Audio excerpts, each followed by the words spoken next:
Beautiful. So I know we call our team Cyberthreat, and then we came up with a punchline or like a logo name Cora. So our team name is Cyberthreat or Cora, but I think we submitted Cora. So it's an autocomplete AI model that we kind of wanted to leverage data science with PromoStandards. I think it's something that really doesn't exist as much, or maybe not at all, especially open source. So wanted to create a unique experience for hackathon. So what's our goal? So we wanted to build a web application, so like a UI application, kind of like Google, where what we would do is take the product data API from suppliers, take the marketing points, the product name, and kind of combine the marketing points with the product name, with the product description, and come up with a machine learning algorithm that can start predicting words. So let's say you're a marketing person and you type a few words. This AI model, because it has learned or looked at the whole corpus of supplier marketing points and supplier descriptions, it will start recommending the next word. So it's almost like a text completion, or it can help you complete the best marketing text that you can come up with. That was the whole goal. So why? Well, I mean, when marketing people our marketing team is writing text for a product, they have done so many products in the past. They have done various various type of products, and sometimes they want to look for the words that they may have used for a past project. And this, because it will consume product data from all suppliers, can kind of take the best of the world, and based on what word you're typing, it will come up with the prediction for the next one. So that was the whole goal, and we did it. We built a front end application, which at the very end we will have a video kind of showing what we did. So that'll be a fun experience. But yeah, this is what the UI kind of looks like, and we will go through more details very soon. So we also have the dark mode and light mode. So we wanted to show that we could do cool stuff in UI. So what does the architecture look like? How many like tech stacks did we use in like 4 or 5 days? So we consume product data from different suppliers. So we had to, we did that using .NET MVC framework. We essentially had credentials stored in a database, visual stored in a database. We kind of went through suppliers, consumed their product data, took their marketing points, product description, product name, stored in a database, then regurgitated an endpoint which has JSON data that my AI model built in Flask can consume and train on that data, and then throw back a Flask API endpoint that the front end application is using for the autocorrect or autocomplete. So very like, so as you can see, we use Angular on the front end, .NET for like pulling data. Obviously we have database. We have Flask to build the AI model and Flask to build an API. So a bunch of different tech stacks. It was a very complicated project that we pulled off in like 5 days. All right, now very quick snippet of the database for all the database gurus. I'm sure there's quite a few in the hackathon, so kind of look what we did. All right, let's see it in action. But before I get there, what we used was for the AI model was an n-gram autocomplete model. N-gram model is essentially a way of saying it looks at the whole, like if I take all these different marketing points, it breaks it into words, and then it sees which words occur next to each other, and then comes up with the probability. So if you type the word, I don't know, sun, it's gonna say cream, sun or sunscreen. So it's gonna like look at, hey, what words have people written, and kind of come up with the best probability answers.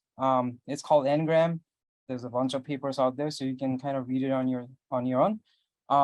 With this model, because it's not a regression, where I'm like trying to predict a number, it's not a classification, because classification is this a ball or a bat? We are doing text or natural language processing. There, for these type of models, it's called perplexity. Perplexity is a way of indicating, hey, how confuses the model writing out English words, or English because we chose English. And our model, we essentially had two models. The first one was just a very quick product marketing data dump from a while back. Took that, and we got a score of like 160 some of the words. Then we took marketing data, product description, product name across more suppliers, and then our score actually got up to 200. Now, higher the score is not good. Higher the score is actually bad. So lower the score is good. So Google probably has a perplexity of less than like 10. So it's very like human readable. Ours was in the 160 to 200. So again, very quick hack for hackathon. And we can obviously, or someone can look at our GitHub code and make the model better. All right, so GitHub link, and let's see it in action. Before I ended, could not have done it without my team. Brad was a fantastic, like building the .NET framework. Eric Leon from HIT, fantastic building the .NET. Ken, .NET backend from Facilis, amazing. John built the front end, and Sean helped me prepare this marketing site, like our deck. So without Sean, I would not have been able to talk about these marketing points. So without my team, would not have been able to do it in 5 days, all these different tech stacks. All right, so let's take a quick peek at what this looks like, because I know you love videos, right? So let's see. All right. Full screen. All right, so this is where the video, what we're showing is you can type a word, and then it's kind of coming up with like Gene. It's like jacket as the next probable word. If you type the word meats, FDA. Now remember the API in Flask is running on a very like dev server, so it's pretty slow. Like it takes like 10-20 seconds to come up with the recommendation. It came up with the word requirements. So it's actually very like helpful. It comes back with the next word that it knows.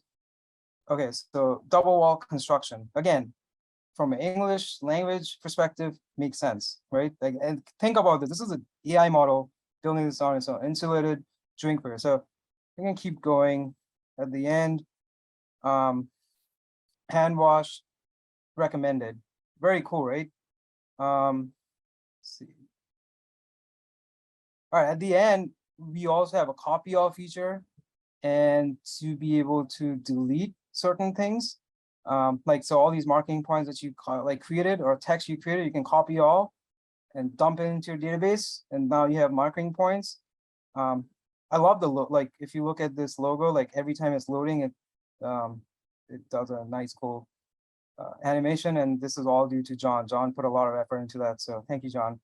And you can copy that into your text editor, and you now have marketing points that was AI kind of played a role in creating that, and you can delete some stuff if you don't like it.